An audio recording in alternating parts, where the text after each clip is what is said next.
પરચા માતાજીના હોય છે, ભુવાજીના નહીં. ભુવાજી તો ખાલી નિમિત્ત માત્ર હોય. જય માતાજી મિત્રો, હર હર મહાદેવ. હું યોગેશ મહારાજ. આજે આપણે જે વિરોધ ચાલુ છે મેરડી માતાનો, એના વિશે બે વાત કરશું. જો તમે સટીક જાણકારી જાણવા માંગતા હોય તો વિડીયોના અંત સુધી બન્યા રહેજો. ખોટું લાગે તો બે રોટલી વધારે ખાજો, પણ જે સાચું છે તમે પણ જાણશો તો તમે પણ 2 મિનિટ માટે વિચાર કરશો કે ખરેખર આ વાત તો આપણે પોતેના પોતે અંદરો અંદર સમજી જવી જોઈએ. તો વાત એવી છે કે કેટલાક લોકો મેરડી માતાનો વિરોધ કરતા હોય છે, તો મારે એમને હાથ જોડીને એક પ્રાર્થના કરવી છે કે આપણે એવો પ્રમાણ ના માગી શકીએ કે મેરડી માતા હોય તો આટલા દિવસના અંદર મારું કામ કરી દે. કેટલાક લોકો મેરડી માતાના ભુવાજીને એવી ચેલેન્જ આપતા હોય છે કે જો માં મેરડી હાજરા હજુર તારા પાસે હોય તો તેલમાંથી પૂરીઓ કાઢે. કેટલાક ભુવાજી તેલમાંથી પૂરીઓ કાઢે છે તો એ લોકોને એવી ચેલેન્જ આપતા હોય છે કે તારી મેરડી જો સાચી હોય તો મને ત્યાં રેડે મારી નાખે. મિત્રો, માતાજીને માપવાના ના હોય, માતાજી ઉપર તો વિશ્વાસ રાખવાનો હોય. કેટલાક ભક્તોને મેં જોયા છે કે માતાજીના સાનિધ્યના અંદર જઈને તદ્દન ખોટું બોલતા હોય છે કે આ કામ તો મેં કર્યું જ નહોતું, પણ એમના ઘરવાળાને પૂછીએ તો એના ઘરવાળા કહેતા હોય કે આ એમને આ ખોટું કર્યું હતું, છતાં પણ એ તમારા સામે પણ કબૂલતા નથી. કેટલાક ભુવાજીને પણ મારે કહેવું છે કે માતાજી ક્યારેય કોઈનું નખોદ ના વાળે. જો ભુવો એવું મનોમન બોલતો હોય કે તારું નખોદ જશે, તો આપણે જાણી શકીએ કે એમના કહેવાથી જો થઈ જતું હોય તો આજે કેટલાય એવા દુખિયારા છે કે જેમને ખરેખર દીકરા નથી, તો એમના કહેવાથી દીકરા પણ આવી જવા જોઈએ. મિત્રો, શ્રદ્ધા અંધશ્રદ્ધા એ આપણા પાસે જ છે.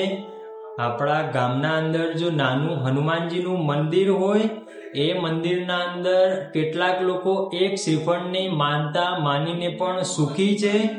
કેટલાક લોકો 4 ધામની યાત્રા કરીને પણ દુખીના દુખી થઈને મૃત્યુ પામતા હોય છે. તો આપણે સમજીએ કે આપણે માતાજીને માપવાવાળા કોણ? માતાજી ભગવાનના આશીર્વાદ મેળવવા માટે આપણે કોઈ સાનિધ્યમાં જઈએ છીએ, કોઈ માતાજીના દરબારમાં જઈએ છીએ, પણ એના કરતાં આપણે અંદરો અંદર કેમ એવો વિચાર નથી કરતા કે હું કોઈ માતાજીના સાનિધ્યમાં જઈને ખોડા પાઘડી કરું છું. જો આ જ ખોડા પાઘડી મેં મારા કુળની દેવીને કરી હોય તો કુળની દેવીના આશીર્વાદ અવશ્ય મળે છે. કેટલાક લોકોને મેં જોયા છે કે કોઈ પણ મંદિરમાં નથી જતા છતાં પણ સુખી છે. કેટલાક લોકોને મેં જોયા છે કે 4 ધામની યાત્રા કરીને 500 જેટલા ભુવાજી પાસે માનતા બાધા વાળણ ટોળણ કરીને પણ દુખીના દુખી જ છે. તો આપણે જાતે એવું પહેલા નક્કી કરીએ કે જો મેં કોઈ ખોટું કાર્ય કર્યું છે તો જ મને દુઃખ આવ્યું છે, તો આ દુઃખનું જો પ્રાયશ્ચિત થઈ જાય તો જ દુઃખ દૂર થાય. ખાલી અને ખાલી દીવો કરીને માતાજીને કહેવાથી દુઃખ દૂર ના થાય. જો એવી રીતે દુઃખ દૂર થઈ જતું હોય તો હું રોજે રોજ ભૂલો કરું અને રોજ માતાજીને દીવો કરું. એવી રીતે પાપનું પ્રાયશ્ચિત ના થાય. જો પાપનું પ્રાયશ્ચિત કરવું હોય તો આપણે અંદરના અંદર એવો વિચાર રાખવાનો કે આજે મેં જે ગુનો કર્યો છે એ ગુનો હું પોતે કબૂલ કરું છું. આજ પછી આવો ગુનો નહીં થાય. જો આવી ભાવના સાથે પશ્ચાતાપ કર્યો હોય તો કુળદેવીના આશીર્વાદ અવશ્ય મળે. કેટલાક લોકો માતાજીનો વિરોધ કરે છે, તો એમને પણ મારે કહેવું છે કે આપણે માતાજીનો વિરોધ કરનાર કોણ? કરતા હરતા તો ભગવાન માતાજી છે. આપણે તો કાળા માતાના માનવી છીએ. સવારે બોલીને સાંજે ફરી જઈએ. આપણી એવી કોઈ ઓકાત નથી કે આપણે ભગવાનને માપી શકીએ. જો ભગવાનને માપવા જ હોય તો આપણે શરૂઆત ત્યાંથી કરીએ કે આ ભારત દેશના અંદર 140 કરોડની આબાદી છે, તો તમામે તમામ લોકોના આધાર કાર્ડ એક જ ફિંગરપ્રિન્ટમાં થઈ જાય. પણ ભગવાનની રચના તો તમે જાણો કે બધાના ફિંગરપ્રિન્ટ અલગ અલગ છે. ભગવાનનું કાર્ય એકદમ સરસ જ હોય છે, પણ આપણે જો દુઃખી થઈએ તો આપણે ભગવાનને દોષ આપતા હોઈએ કે માતાજી મેં એવા કયા પાપ કર્યા કે હું દુઃખી છું. આટલી દીવાબત્તી અગરબત્તી કરીને આટલા માનતા બાધા રાખીને પણ હું દુઃખી છું.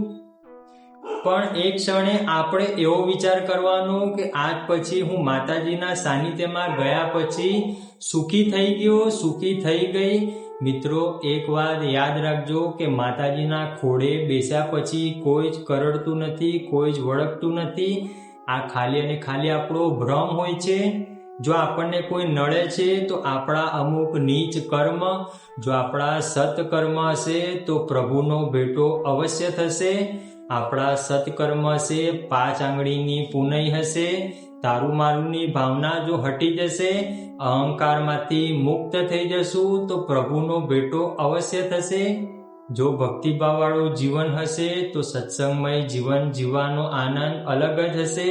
કેટલાક લોકોને મેં જોયા છે કે દવાખાને જ્યારે જતા હોય ત્યારે ડૉક્ટરને ભગવાન માનશે, ડૉક્ટરના પગે પડશે, અને જ્યારે ડૉક્ટરે એમને કીધું હોય કે તમારું આટલું બિલ થયું, ત્યારે બિલ આપીને જેવા દવાખાનાના બહાર નીકળે ત્યારે ડૉક્ટરને ગાળો બોલતા હોય છે, અશબ્દ વાણીનો પ્રયોગ કરતા હોય છે. સ્વાર્થની સગી છે દુનિયા, પલભરમાં બધાને ભૂલી જવાની છે. એટલે આપણે સત્કર્મ કરીને માતાજીના ખોળે બેસીને જીવનનો આનંદ લેવો છે.